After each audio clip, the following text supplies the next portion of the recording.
तो भाई और बहनों, इस वीडियो के अंत में मैं आम समाज के लोगों से, भाई बंधुओं से, ये प्रेमानंद जी से, इनके भक्तों से ये प्रार्थना करूंगा, विनती करूंगा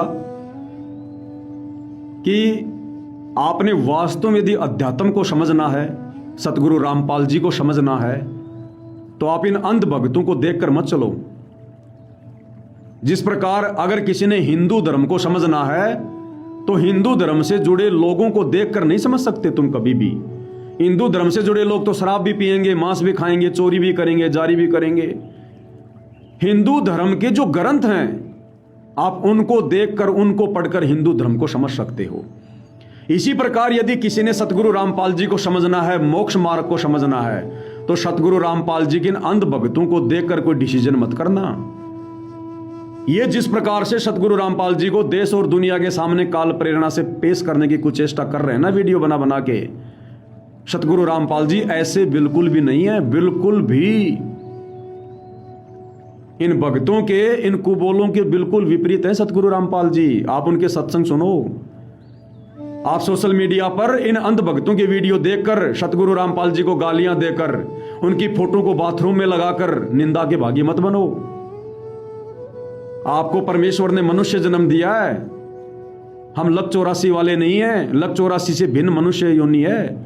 हम सोच सकते हैं, विचार कर सकते हैं, निर्णय कर सकते हैं, सही गलत को देख सकते हैं।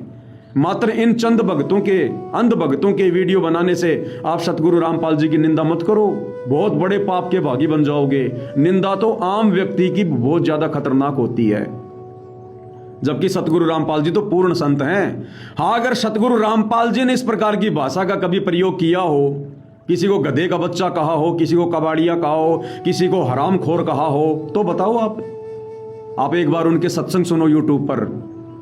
इन मंद बुद्धियों को मत देखो, ये तुम्हारे कर्म बिगड़वा रहे हैं। ये काल प्रेरित हैं और काल नहीं चाहता कि समाज का कोई भी व्यक्ति संत रामपाल जी के सत्संग सुनकर उनकी शरण में आकर अपना आत्म कल्याण करवा ले। इसलिए इन जैसे गधों की ड्यूटी लगा रखी है काल ने। इनके भी कर्म फूटे और सतगुरु रामपाल जी की भी समाज में निंदा हो, बदनामी हो, और इनके वीडियो देखकर लोग संत रामपाल जी को बुरा भला कहने लग जाएं और उनके सत्संग ही ना सुने। ये काल का षड्यंत्र है। आप सतगुरु रामपाल जी के सत्संग सुनो। आपकी जेब में मोबाइल है, यूट्यूब पर जाके सर्च करो, खाली संत रामपाल जी का नाम लिख दो, ढेरों सत्संग आ जाएंगे। और सबसे पहले सृष्टि रचना को सुनो।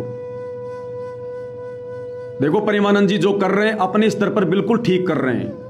हमारे गुरुदेव कहते हैं कि ये कसाई होता है। वो कसाई भी बकरे काटने का काम इसलिए कर रहा है क्योंकि अपने काम को सर्वश्रेष्ठ मान रहा है। अगर जिस दिन उस कसाई को यह पता चल जाए कि मैं जो काम कर रहा हूं ये गलत है, इसकी सजा बहुत भयंकर है, उसके हाथ से कभी कोई गर्दन नहीं कटेगी, वो छोड़ देगा उस काम को। लेकिन उस काम को वो तब तक कर रहा है जब तक उसको सर्वश्रेष्ठ मान रहा है। इसी प्रकार चाहे प्रेमानंद हो, चाहे कोई भी संत हो, वो अगर संत पद पे है तो अपने आप को और अपनी सेवा को सर्वश्रेष्ठ मान के कर रहा है। जिस दिन इनको ज्ञान हो जाएगा, क्या ये सरेंडर नहीं कर देंगे? और जिन जिन संतों को ज्ञान हुआ है, किसी के 2000 भगत थे, किसी के 4000 भगत थे, और जब उनको ज्ञान हो गया कि हम तो ये बहुत ही भयंकर रोग इकट्ठा कर रहे हैं, हम तो कोड इकट्ठा कर रहे हैं, दुनिया के पाप कर्म अपने ऊपर ले रहे हैं हम, उन्होंने तुरंत वो संत पदवी त्याग दी और अपने चेलों को भी बोल दिया और संत रामपाल जी की शरण में आ गए। क्यों? क्योंकि उनको समझ में आ गया। अभी इन लोगों को समझ में नहीं आ रहा। जब इन संतों को समझ में आ जाएगा तो ये भी आ जाएंगे। इनको समझाने का तरीका है प्यार प्रेम का, ज्ञान आधार का। बाकी जबरदस्ती तुम किसी गधे के बच्चे को भी नहीं जोड़ सकते। तुम तो जुड़ जाओ पहले ढंग से, जोड़ दो ना। वो हिसार गांव का लितानी वाला जिसके बेटे की किडनी खराब है, जोड़ दो ना उसको। तुम एक आम व्यक्ति को संत रामपाल जी से नहीं जोड़ सकते जो दुखी है। और ये तो महासुखी आदमी है भाई, इसके तो करोड़ों फॉलोवर हैं, देश विदेश में नाम है, महिमा है। ये तो चांद पे है, चांद पे। ये तुम्हारे भोंकने से कैसे संत रामपाल जी की शरण में आ जाएगा? तो भैया, बगैर सतगुरु रामपाल जी भगवान की रजा के और बगैर उस आत्मा के भाग्य उदय के, चाहे कोई संत हो, चाहे कोई मंत्री हो, चाहे कोई आम व्यक्ति हो, वो पूर्ण संत से नहीं जुड़ सकता। सतगुरु रामपाल जी यानी पूर्ण तत्वदर्शी संत की शरण में आना सबकी किस्मत में, सबके भाग्य में नहीं है। सकल पदार्थ है जगमाही, भाग बिना नर पावत नाई। तो जिसके भाग में ये परमात्मा और इसकी शरण है ही नहीं, तुम उसको गधा कह के, तुम उसको हिजड़ा कह के, तुम उसको हरामजादा कह के, तुम उसको कबाड़िया कह के, तुम उसको गधी का बच्चा कह के तुम जोड़ दोगे उसको? तुम अपने कर्म फोड़ सकते हो, जोड़ नहीं सकते किसी को। तो आम समाज के भाई बंधु से मेरी प्रार्थना है, मैं तो वही विनती कर सकता हूं, इस प्रकार की भाषा प्रयोग करके तो मैं तुम्हें समझा नहीं सकता, क्योंकि मुझे पता है इस प्रकार की भाषा प्रयोग करने से ना तुम समझोगे, उल्टा मेरे कर्म बिगड़ेंगे, और मैं अपने कर्म सुधारने के लिए परम संत की शरण में हूं। तो आम समाज के लोगों से और संतों से मेरी प्रार्थना है, ये मनुष्य जन्म बार बार नहीं मिलता है। परमात्मा कहते हैं मानव जन्म दुर्लभ है, ये मिले ना बारंबार, जैसे पेड़ से पत्ता टूट जाए वापस नहीं लगता डार। 184 योनियों से भिन्न परमपिता परमेश्वर ने हमें यह मनुष्य जन्म दिया, स्त्री या पुरुष का, और ये केवल तत्वदर्शी संत को समझकर पहचान करके, और पहचान होगी उनके सत्संग सुनने से, उनके विचार सुनने से, उनके भक्तों के गाली वाले वीडियो सुनकर निंदा करने से नहीं, और उनकी शरण में आकर भक्ति करो। शास्त्रों के अनुसार भक्ति है। अगर एक भी शब्द सतगुरु रामपाल जी का जो उन्होंने सत्संग किए हैं अगर गीता और वेद के विरुद्ध हो तो साबित करो, अन्यथा भाई अपनी आत्मा का कल्याण कराओ। ये 4 दिन की चौधर है, ये 4 दिन की चौधर है। ये परमात्मा कहते हैं तारों बीच बैठकर चांद बड़ाई खाए, और उदय हुआ जब सूरज का शो तारों छिप जाए। रात्रि के समय तो चांद भी तारों के बीच में महिमावान होता है, क्योंकि तारों की रोशनी कम होती है, चांद की ज्यादा होती है। तो ये जितने भी संत महात्मा हैं ये केवल चांद की तरह चमक रहे हैं, लेकिन अब भाई सूरज उदय हो चुका है। सतगुरु रामपाल जी, कबीर भगवान धरती पर प्रकट हो चुका है, इनके तत्व ज्ञान का प्रकाश फैल रहा है। और जिस प्रकार सुबह सूर्य जब उदय होता है, जब सूर्य की रोशनी अपने शिखर पे होती है, वो तारे तो दिखाई भी नहीं देते और चांद की रोशनी फीकी पड़ जाती है। तो आप जितने भी साधु संत महात्मा हैं, अभी सूर्य के सामने, इनके तत्व ज्ञान के सामने आने वाले कुछ ही वर्षों में आप लोगों की झूठी महिमा, आप लोगों की ये रोशनी, ये सब फीकी पड़ने वाली है। दुनिया पढ़ी लिखी है, शिक्षित है, आप लोगों को भी अच्छे से पता होगा। आप लोगों ने जो ज्ञान समाज को दे रखा है वो टोटल गीता के विरुद्ध है।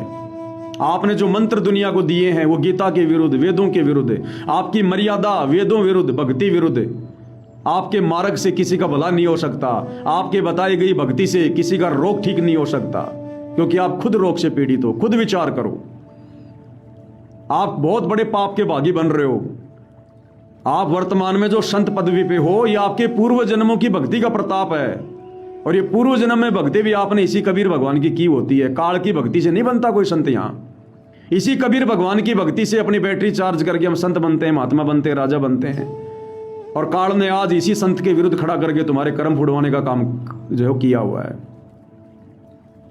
तो ये कोई पूर्व जन्म की तुम्हारी बैटरी चार्ज है, ये काल तुम्हारी बैटरी डिस्चार्ज करवा रहा है, और कब ये गुब्बारा फूट जाएगा पता भी नहीं चलेगा। ना ये फॉलोवर काम आएंगे, ना ये भगत काम आएंगे, ना ये झूठी महिमा काम आएगी। अब आप प्रेमानंद जी के लाखों और करोड़ों की संख्या में फॉलोवर हैं, लेकिन आपको शरीर में जो पीड़ा होती है डायलिसिस करवाते समय, आपको जो रोग है किडनी का, और जब आप डायलिसिस करवाने के लिए जाते हो आपको कितनी पीड़ा का सामना करना पड़ता है। क्या आपके भगत आपकी पीड़ा बंटवा रहे हैं? क्या ये आपकी महिमा आपकी पीड़ा को जो है ये कम करवा रही है? नहीं, अपने शरीर का रोग आपने स्वयं ही भोगना पड़ता है, अपने शरीर का कष्ट जीव ने खुद ही भोगना पड़ता है। तो जब आज संत पदवी पर होकर आप इतने पीड़ित हैं, तो सोचिए आज आप अपनी बैटरी को गुरु बनकर, क्योंकि आप गुरु के अधिकारी नहीं हैं, गुरु केवल पूर्ण परमात्मा ही बन सकता है, क्योंकि पूर्ण परमात्मा पे कोई भार नहीं चढ़ता, उनके ऊपर जो है कोई कर्म लागू नहीं होता। भाई जिस प्रकार ये एक जो सरकारी जो महकमा होता है, वो सरकारी महकमा हजारों लोगों को नौकरी दे सकता है, लेकिन एक व्यक्ति किसी को नौकरी नहीं दे सकता। तो पूर्ण परमात्मा ही सतगुरु बनकर दुनिया के पाप कर्मों को कम कर सकते हैं, भाग्य में लिखे उन कष्टों को मिटा सकते हैं, क्योंकि पूर्ण परमात्मा के ऊपर कोई कर्म लागू नहीं होता, कोई पाप कर्म उनके ऊपर नहीं चढ़ता। प्रेमानंद जी और जितने भी संत महात्मा देश विदेश में हैं, ये सब जीव हैं, मां के गर्भ से जन्म लेकर आए हैं, सब जीव श्रेणी में हैं। और जीव यदि सतगुरु बनकर, गुरु बनकर, यदि उनको अपना शिष्य बनाकर और उनके रोग दूर करने की गारंटी देता है, तो वो भाई बहुत बड़ा पाप का भागी बनता है। क्योंकि गुरु बनने का मतलब है उस शिष्य के सारे पाप कर्मों को अपने सिर पर लेना, अपने सिर पर लेना। तो प्रेमानंद जी, आप वर्तमान में ही कितने दुखी हो, कितने परेशान हो। आपकी बैटरी लगातार डिस्चार्ज हो रही है, सत भक्ति आपके पास है नहीं, यानी आगे आप अपनी बैटरी चार्ज नहीं कर रहे क्योंकि आपके पास में सत भक्ति वाला चार्जर नहीं है। तो नेक्स्ट आपका जो जन्म होगा, क्योंकि आप अपने कितने कर्म बिगाड़ चुके हो, अनअधिकारी होकर, गुरु बनकर, लाखों और करोड़ों शिष्य बनाकर उनका पाप अपने सिर पर लेकर आप अगले जन्म में किस योनि में जाओगे। और जब आप मनुष्य योनि में संत पदवी पर रहकर इतने दुखी हो, तो अन्य योनियों में फिर आपकी क्या दुर्दशा होगी। ये विचारणीय विषय है, आपने बैठकर चिंतन करना चाहिए। आप मनुष्य हैं, मनुष्य को परमात्मा ने विशेष बुद्धि दी है, सोचने समझने की, तर्क वितर्क करने की, चिंतन मनन करने की। आज मौका है। सतगुरु रामपाल जी खुद पूर्ण परमात्मा है, मेरे कहने से नहीं साबित होंगे। इनके सत्संग सुनो, इनके प्रवचन सुनो। आप प्रेमानंद के बारे में भी तो लोगों ने उसी समय जाना जब उन्होंने आपके प्रवचन सुने। तो आप प्रेमानंद जी सतगुरु रामपाल जी के सत्संग सुने बिना उनको कैसे जान सकते हो। और ये भार जो आपने चढ़ा लिया है पहाड़ जैसा, शिष्य बना बना के, अगले जन्म में क्या होता पता है। आप जैसे गुरु मरने के बाद बनते अजगर, और वो जितने भी शिष्य वो बनते चींटी, क्योंकि उसने गुरु बनकर उन शिष्यों को जीवन को नरक बना दिया। ये उपदेश यहां आपके दुनिया को अच्छे लग रहे होंगे, आपकी मीठी मीठी बातें, क्योंकि दुनिया ना शास्त्र पढ़ती, ना गीता पढ़ती, ना वेद पढ़ती। आप लोगों ने जो बता दिया उस पर लोग विश्वास कर लेते हैं कि गुरुजी जो कह रहे हैं बिल्कुल सही है, और अंधे होके लग जाते हैं। क्योंकि श्रद्धालु तो बेचारा भोला होता है। अब बच्चे को क्या पता, 2 और 2 4 होते हैं, 6 होता है। जैसा टीचर पढ़ाएगा बच्चा तो उसी पे यकीन कर लेगा। तो आपकी शास्त्र विरुद्ध बातों को दुनिया ने ग्रहण करके अपने जीवन को नरक बना लिया है, नरक की ओर बढ़ रहे हैं। अब मरने के बाद ना तो आपका मोक्ष, ना आपके चेलों का मोक्ष। फिर वो चेले आपसे अपना बदला लेंगे, आपसे अपना बदला लेंगे। आप बनोगे अजगर और वो बनेंगे चींटियां, और आपको नोच नोच के खाएंगे, नोच नोच के। हाथ जोड़ के प्रार्थना कर सकता हूं, हालांकि मुझ जैसे 2 कोटि के जीव की बात कौन मानेगा, लेकिन हो सकता है किसी की समझ में आ जाए, अपनी आत्मा का कल्याण करवा ले भाई। तो प्रेमानंद जी सतगुरु रामपाल जी के सत्संग सुनो। आप ये ना देखो कि ये तो मेरे जैसा इंसान है, ये जबरदस्ती का रोगी इन अंध भक्तों ने बरवाला कांड में इनको बनाकर पेश किया था। ये शब्द स्वरूपी राम है। अगर भगवान धरती पर आएगा तो कोई हाथी बन के थोड़ी आएगा, ये तो आप भी मानते हो। अरे भगवान धरती पर आएगा तो किस लिए आएगा, हम इंसानों को ज्ञान देने के लिए आएगा, हमसे भक्ति करवाने आएगा। तो भगवान हमें ज्ञान देने के लिए हाथी बन के थोड़ी आएगा, हमारे जैसा इंसान बन के आएगा। आपके आदि शंकराचार्य जी ने क्या बोला, गुरुर ब्रह्मा गुरुर विष्णु गुरुर देव महेश्वर है, गुरुर साक्षात पार ब्रह्म तस्मै श्री गुरुवे नमः। गुरु ही साक्षात पूर्ण ब्रह्म है। तो गुरु कौन होता है, इंसानित होता है गुरु, यानी गुरु इंसान रूप में तो आएगा। आप लोग कहते हो कि इंसान भगवान नहीं हो सकता, और आदि शंकराचार्य जी कह रहे गुरुर साक्षात पार ब्रह्म, कि गुरु ही साक्षात पूर्ण ब्रह्म होता है। तो गुरु कौन होता है, गुरु की भूमिका कौन करता है, इंसान करता है या फिर हाथी करता है। तो एक इंसान, आप और हमारे जैसा इंसान, मुझ पवन दास जैसा इंसान, आप प्रेमानंद जैसा इंसान भगवान नहीं हो सकता। एक इंसान भगवान नहीं हो सकता, लेकिन वो भगवान खुद यदि इंसान बनकर आ जाए तो वो तो भगवान होता है। वो इंसान रूप में भगवान की भूमिका करता है। तो भैया साक्षात परमात्मा धरती पर हैं। इस मान अभिमान को छोड़कर, इस मान बड़ाई को छोड़कर, ये चेले किसी के काम नहीं आते। इन चेलों ने करोथा कांड करवा के संत रामपाल जी को जेल भिजवाया था। इन चेलों ने बरवाला कांड करवा के संत रामपाल जी को जेल भिजवाया था। जब पूर्ण संत के चेले किसी काम के नहीं, तो आप तो संत की श्रेणी में भी नहीं हो, खाली संत का चोला पहन रखा आपने। आप संत की इस पदवी के आसपास भी नहीं हो, आप संत कहलाने के अधिकारी नहीं हो। क्योंकि संत वो होता है जो समाज को सत मार्ग दे, शास्त्र अनुकूल साधना दे, लोगों के जीवन को स्वर्ग बनाए। आप तो लोगों के जीवन को नरक बना रहे हो। मनुष्य जन्म मिला भक्ति करने के लिए, भगवान पाने के लिए। भगवान पाने का रास्ता है गीता जी में। गीता अध्याय 15 श्लोक नंबर 104 तत्वदर्शी संत की पहचान बताई है, जो संसार रूपी उल्टे लटके हुए वृक्ष के सभी विभागों को वेद विद साबित कर दे। क्या आपने किया? क्या आप गीता अध्याय 15 श्लोक 1 से 4 के अनुसार वो तत्वदर्शी संत हैं आप? नहीं है। आपको तो पता भी नहीं उल्टा लटका हुआ संसार रूपी वृक्ष क्या है, व्याख्या आप क्या करोगे? गीता दी अध्याय 4 श्लोक 34 में जो तत्वदर्शी संत है, क्या आप वो तत्वदर्शी संत हो? क्या आपको तत्व ज्ञान है? क्या आपको गीता के अनुसार भक्ति का पता है? गीता जी और चारों वेदों में गीता अध्याय 8 श्लोक 13 ओम इति एक अक्षर ब्रह्म व्यवहारण माम अनुस्मरण ये परियाति तजम देहम सयाति परमाम गतम। चारों वेदों में और गीता जी में केवल एक ओम मंत्र जाप करने का आदेश है, और आप क्या दे रहे हो? राधे राधे श्याम मिला दे। कहां है ये मंत्र? ये है मनमुखी भक्ति, जो गीता अध्याय 16 श्लोक नंबर 23 में कहा है कि शास्त्र विधि को त्याग कर जो मनमाना आचरण करता है उसकी ना गति होती है, ना मुक्ति होती है, ना कोई सिद्धि प्राप्त होती है। और इसी कारण से आप जी की ये दुर्दशा हो रही है। आप अपना रोग भी ठीक नहीं कर पा रहे। आपके भगत वो बेचारे किस उम्मीद पर बैठे हैं कि प्रेमानंद जी हमारे जो है दुखों को दूर करेंगे। अगर किसी के दुख दूर हो रहे हैं आपकी शरण में आने के बाद, तो आपके माध्यम से नहीं हो रहे। अगर आपके माध्यम से होते तो पहले आपके होते। जिस प्रकार आपकी पूर्व जन्म की बैटरी चल रही है, उसी प्रकार से उन भक्तों की भी पूर्व जन्म की बैटरी चल रही है। और वो बेचारे सोच ये रहे कि प्रेमानंद की शरण में इसलिए हमारा भला हो रहा है। आपके कितने भक्तों की दुर्गति हो रही है आपको पता है? रोड एक्सीडेंट में कितने भक्त मर रहे हैं, तड़प तड़प के मर रहे हैं, बीमारियों में मर रहे हैं। अगर होती तो सबकी होती ना फिर। तो आप जी से प्रार्थना है, विनती है, इससे ज्यादा हम कुछ नहीं कर सकते। अन्यथा ये मनुष्य जन्म अगर एक बार हाथ से छूट गया, सीधा लग 84 योनि। ये परमात्मा का विधान है। एक हरि की भक्ति बिन राजा गधा हो। जो देश का राजा होता है ना, जैसे वर्तमान में कहते हैं उसको प्रधानमंत्री, अगर किसी स्टेट का है तो उसको कहते हैं मुख्यमंत्री। यानी जो मंत्री पद पे है वो अपने अपने क्षेत्र का राजा है। सरपंच भी एक गांव का राजा है। उसके ऊपर ये विधान लागू है, एक हरि की भक्ति बिन राजा गधा होए, माटी लदे कुमार की घास न डाले कोई। तो देश का राजा तो कोई संत नहीं है, वो तो किसी का जीवन जो है वो नरक में नहीं डाल रहा, वो भी गधा बनता है। आप प्रेमानंद तो संत पदवी पर बैठे हो परमात्मा के विधान के विरुद्ध। आप तो लाखों लोगों के जीवन को नरक में डाल रहे हो शास्त्र विरुद्ध साधना देकर। आप किस योनि में जाओगे प्रेमानंद जी? विचार कर लेना कभी बैठकर। इस महिमा को साइड में रख के ये आंखों के ऊपर काल ने ये पर्दा डाल रखा आपके झूठी महिमा का, फॉलोवर का। थोड़ा विचार कर लेना इन बातों पे। और ये विचार सतगुरु रामपाल जी के सत्संग सुने बिना नहीं हो सकते, चाहे कोई कितना ज्ञानी और महाध्यानी समझे अपने आप को। केवल प्रार्थना है, विनती है, मानने वाले तो कहां हो, लेकिन कहना हमारा फर्ज है।